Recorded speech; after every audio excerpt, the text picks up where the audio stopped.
இந்த உலகத்துக்கு தெரியாத ரொம்ப ரொம்ப ஆழமான கடலுக்குள்ள ஒரு மந்திர உலகம் இருந்தது. அங்கே நிறைய அழகான உயிர்களும் கடல் கன்னிகளும் வாழ்ந்தாங்க. அந்த கடல் கன்னிகள்ல ஒருத்திதான் மீரா. நல்ல மனசும் தைரியமும் கொண்ட ஒரு அழகான கடல் கன்னி.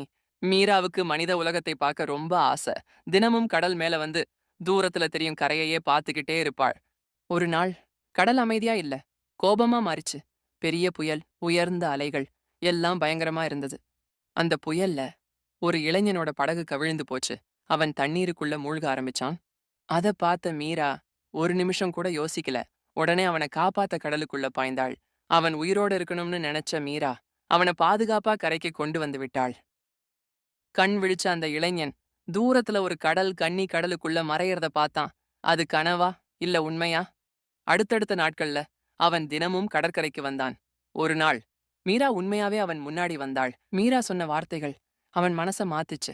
அந்த நாள்ல இருந்து அவன் கடல காப்பாத்துற மனிதனா மாறினான். ஒரு நாள் மீரா சொன்னாள், நான் எப்பவும் உங்க கண்ணுக்கு தெரிய மாட்டேன். ஆனா இந்த கடலுக்குள்ள எப்பவும் இருப்பேன். கடல் அமைதியா அலை அடிச்சது.